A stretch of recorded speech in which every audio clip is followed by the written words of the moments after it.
ऋतिक रोशन और जूनियर एनटीआर को इंडस्ट्री में 25 साल हो जाएंगे और ऐसे में वॉर 2 जैसी फ्रेंचाइजी में जब दोनों का आमना सामना होगा तो गूज बम्स तो आएंगे ही।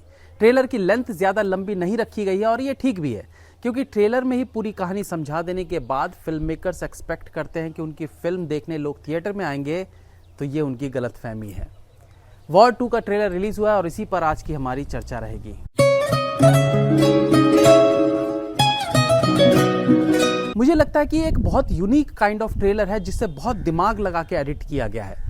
आम नज़र से देखें तो ये उसी तरह का ट्रेलर है जैसे नॉर्मली ट्रेलर्स होते हैं, मतलब एक्टर, डायलॉग्स, एक्शंस, वीएफएक्स सब कुछ थोड़ा थोड़ा करके दिखाया जाता है। बट अगर ट्रेलर देखकर किसी तरह की कन्फ्यूजन हो, दर्शक डिसाइड ना कर पा रहे हो कि एक्चुअली कहानी क्या है, हीरो कौन है, विलन कौन है, पिछले पार्ट का हीरो इस बार ऐसा क्या कर गया कि उसका सीनियर उसके मुंह पर थूक देता है, ऐसे बहुत से सवालों के जवाब जब ट्रेलर से आपको नहीं मिल पा रहे हो तो मतलब ट्रेलर अच्छा है। कहानी के बारे में हिंट जरूर दिया गया है, लेकिन कैरेक्टर्स के चेहरे के नकाब बरकरार हैं। डायलॉग्स इस तरीके से रखे गए हैं कि पता ही न चले कि कौन देश के साथ है और कौन देश के खिलाफ। ऐसा ही कुछ देखने को मिल रहा है वॉर 2 के ट्रेलर में। इसे बहुत अच्छे तरीके से प्रेजेंट भी किया गया है, जहां शुरुआती कुछ सेकंड्स ऋतिक रोशन के मन की बात सुनने को मिलती है, यानी दर्शकों को सुनवाया जाता है कि इस फिल्म में उनका किस तरह का कैरेक्टर रहेगा। बट यहाँ भी स्मार्टली ऐसे डायलॉग्स रखे गए हैं जिससे वैसे भी कुछ खास अनुमान नहीं लग पाता कि वो कहना क्या चाह रहे हैं। ऋतिक रोशन बोलते हैं, मैं अपना घर परिवार सब छोड़कर एक गुमनाम साया बन जाऊंगा। अब एज वी ऑल नो कि ये एक स्पाई थ्रिलर फिल्म है, तो स्पाई एजेंट्स इसी तरह से रहते हैं जैसे ऋतिक रोशन इन डायलॉग्स में बता रहे हैं। तो मे बी कि वो पॉजिटिव रोल में हो, लेकिन आशुतोष राणा जो कि उनके सीनियर है, उनके द्वारा मुंह पर थूका जाना अगेन शक पैदा करता है कि ऋतिक रोशन देश के फेवर में है या देश के खिलाफ है। इसके बाद इसी प्रकार से जूनियर एनटीआर के डायलॉग्स भी सुनने को मिलते हैं, बट फिर वही ढाक के 3 बात, क्लियर नहीं हो पाता कि वो हीरो है या विलन। और यही इस ट्रेलर की खूबसूरती है कि दोनों के कैरेक्टर्स रिवील नहीं हो पाते, और उसमें भी सोने पे सुहागा ये कि एक जगह ट्रेलर में दोनों ही इंडिया फर्स्ट बोलते दिखे हैं, जो कि एक तीसरा कंफ्यूजन क्रिएट कर देता है। तो आई विल से बहुत ही क्लेवरली इस ट्रेलर को एडिट किया गया है।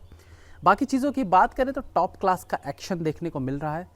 ऋतिक रोशन का स्वैग, उनकी पर्सनैलिटी तो ए क्लास की है ही, वहीं जूनियर एनटीआर को भी पावरफुल कैरेक्टर के रूप में प्रेजेंट किया गया फील हो रहा है। ट्रेलर के अधिकतम पार्ट में इन्हीं दोनों को एक दूसरे के खिलाफ दिखाया गया है, यानी फिल्म का सेंटर प्लॉट इन्हीं दोनों की दुश्मनी रहेगी। सीन्स बहुत ग्रैंड स्केल पे शूट किया गया फील हो रहा है, खूबसूरत लोकेशंस देखने को मिल रहे हैं, वीएफएक्स का अच्छा खासा यूज देखने को मिला है ट्रेलर में, वो चाहे सीजीआई के रूप में हो या फिर ब्लास्ट और एक्शन सीन्स के रूप में। देखो, वैसे भी ये इतने बड़े स्टार्स की फिल्म है कि दर्शक फिल्म की ओर अट्रैक्ट होंगे ही। एक बॉलीवुड का मोस्ट हैंडसम एक्शन स्टार है जिसकी फिल्म में उपस्थिति फिल्म के ब्लॉकबस्टर होने की गारंटी है, और दूसरे जूनियर एनटीआर जिनका दबदबा अब केवल साउथ में नहीं बल्कि नॉर्थ में भी है।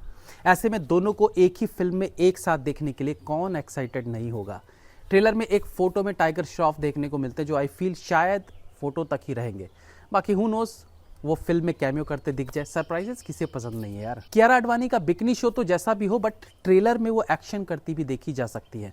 तो आई गेस फिल्म में उनका यूज केवल ग्लैमर बिखेरने को नहीं किया गया है, बल्कि उनके हिस्से भी कुछ अच्छे सीन्स आए होंगे। ट्रेलर में भगवत गीता के श्लोक का यूज किया गया, जो एक्चुअली उस ट्रेलर के उस पार्ट को और पावरफुल बनाता है। बाकी देखते हैं कि 14 अगस्त को वॉर 2 क्या धमाल मचाती है। Have a nice day.